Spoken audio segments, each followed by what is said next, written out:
Hi everyone, my dear students. Myself Parthusev. I hope you guys are doing well.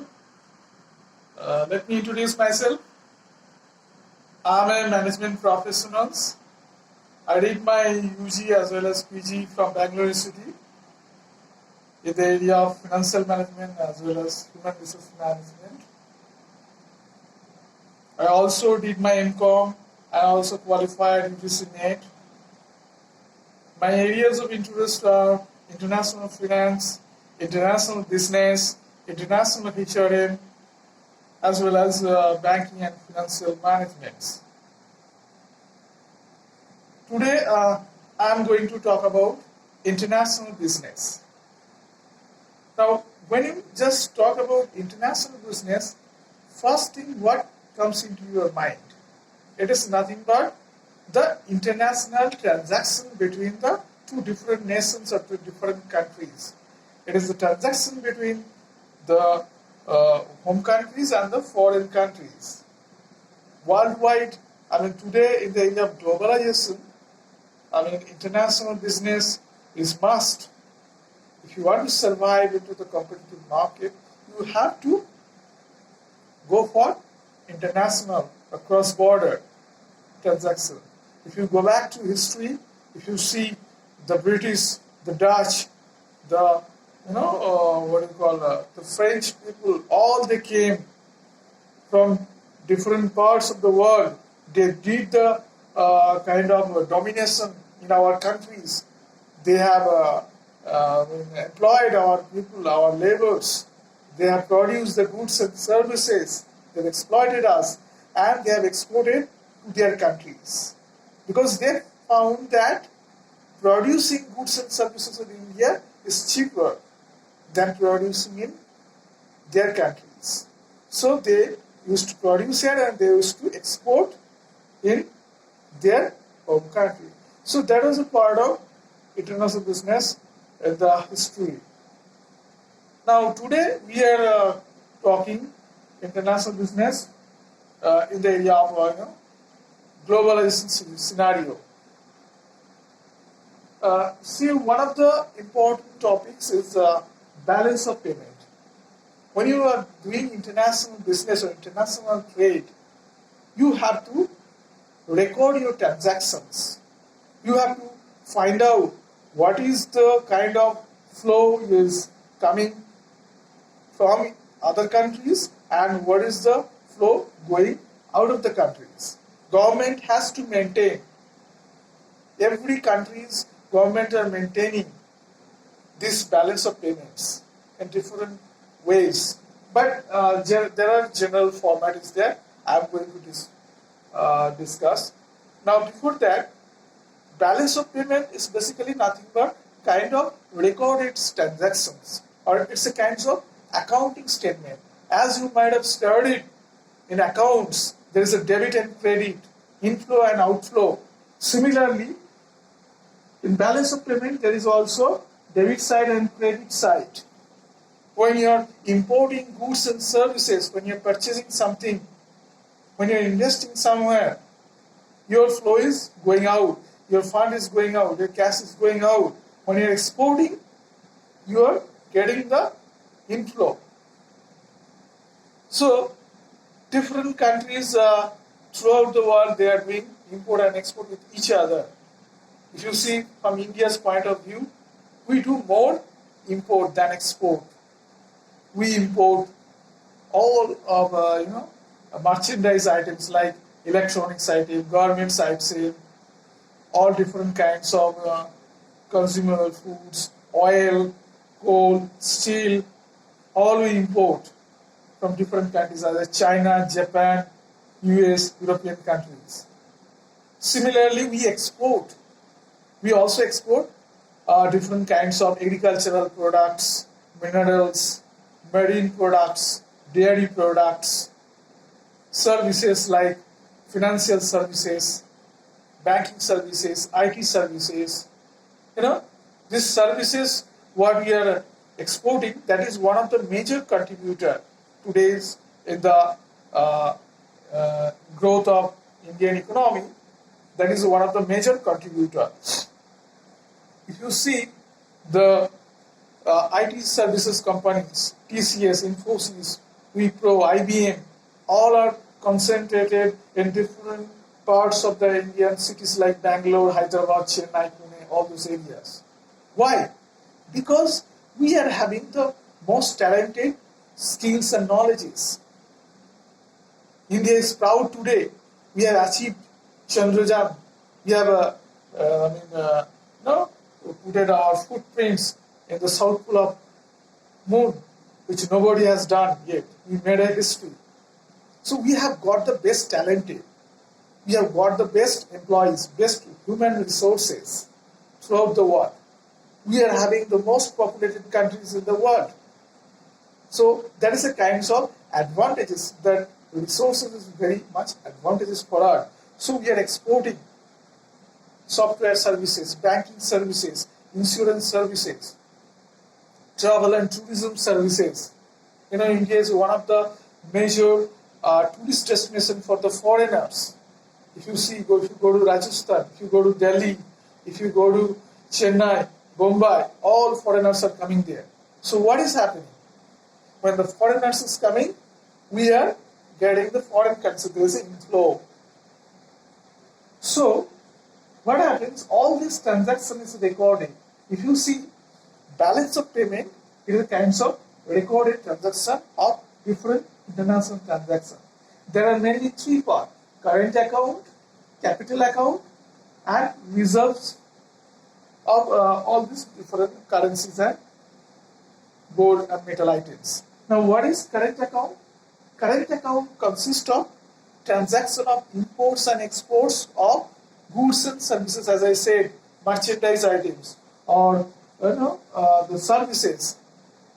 So when you are importing means our flow is going out, so it will be entered into the debit side.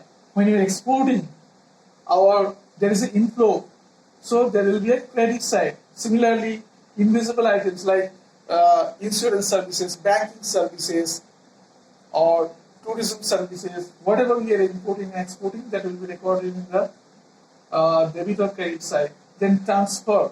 There is a unilateral transfer, one-way transfer like gifts or donation by the different international bodies like United Nations or World Bank. They give a lot of aids to the different underdeveloped or developing countries for different purposes. So whatever the transaction happen, there will be a kind of balances of import and export. So that balances is called balance of trade. What is balance of trade? It is nothing but the balances of imports and exports of goods and services and other transfer. So that consists of current account. Now coming to the capital account. Capital account mainly it involves long-term and short-term financial investments. You have FDI, foreign direct investments. What is foreign direct investment? It is nothing but kind of equity investment in different countries. When you are purchasing, when you are acquiring in different organizations, or when you are setting up any kinds of projects in different parts of the country, like say IBM or Microsoft or Google's, now Apple's, they are trying to set up the plants in India. Recently, the Tesla, they have also started planning to set up investment in India. So what happens?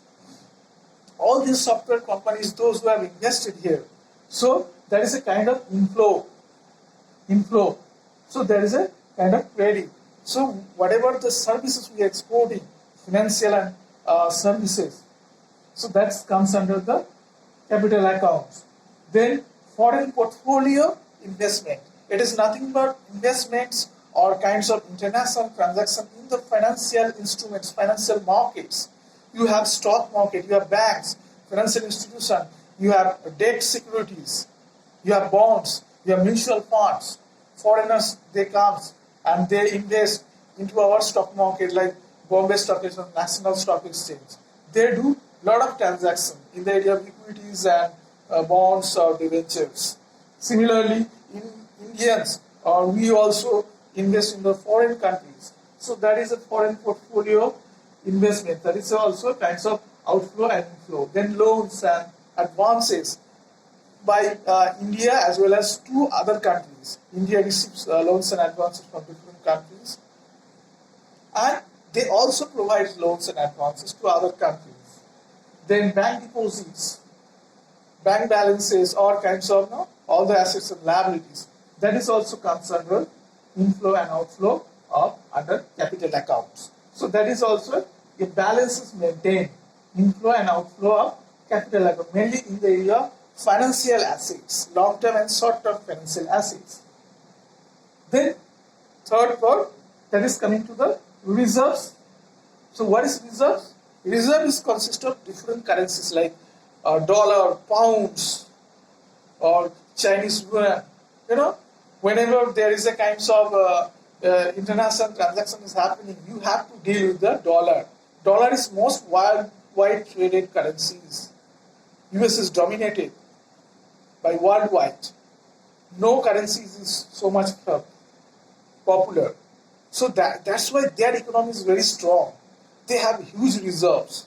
UK, the British, they have also came into India. They have built the wealth and they have transferred to their countries. So they have got huge reserves, currencies as well as golds. So that's why their currencies are very much stronger. Their currency value are very higher than Indian currencies.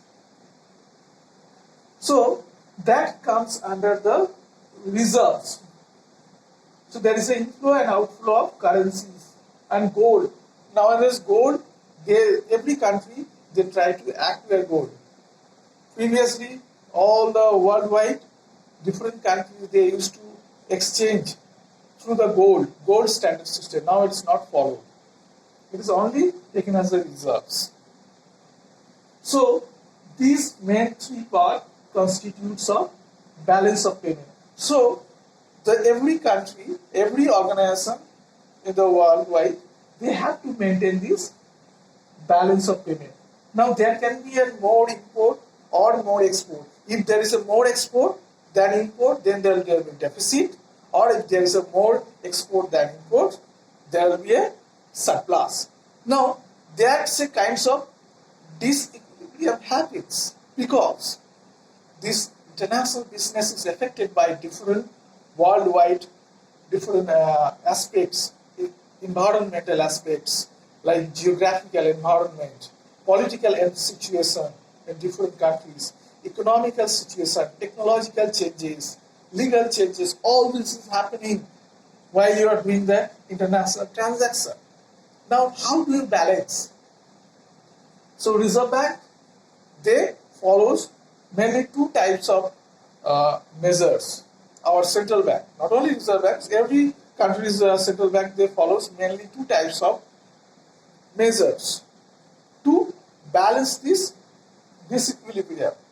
The one is monetary approach, that is nothing but controlling the money supply. When you supply more currencies into the domestic market, when you supply more domestic currencies, what will happen? The value of the currencies depreciate. When the supply exceeds demand, the value comes down. So what happens? When the currency value comes down, domestic or currency value comes down, the export becomes more cheaper. On the other hand, import becomes more costlier. So the organization, those who are exporting, they'll be getting benefited. Countries will getting benefited. There is a kind of always a kind of war is going on between the China and the US economy. Every counter trade by the US economy is always taken by the Chinese officials or Chinese international. So why happened? Why? Because they try to dominate with each other. Now, when you are trying to control these currencies, you have to employ certain measures. That's what one of the measures is money supply. The other one is devaluation of the currencies. China, sometimes back, they devaluate their currencies so that their products will be more cheaper, so they can export other countries. Then interest rate, that is another important factors. If your interest rate goes ups and down, it will affect your currency value, it will affect your exchange rate. If interest rate goes up, your domestic currency value will go up against the foreign currencies. So exchange rate will change, fluctuate. That is monetary measures and non-monetary measures. What is non-monetary measures? These are certain measures like tariffs, international tariffs by the different organizations or different countries they produce, taxes, duties, custom duties to control the international trade. You have quotas for different products or different kinds of industries. The government set up the kind of quota, particular limit they can do import or export, or kinds of subsidies or export promotion council organization that takes initiatives. So these are all non-monetary measures to balance the disequilibrium in the balance of payment. I hope you guys understand the basic fundamentals of balance of payment. If you have any doubt, let me know. Thank you very much.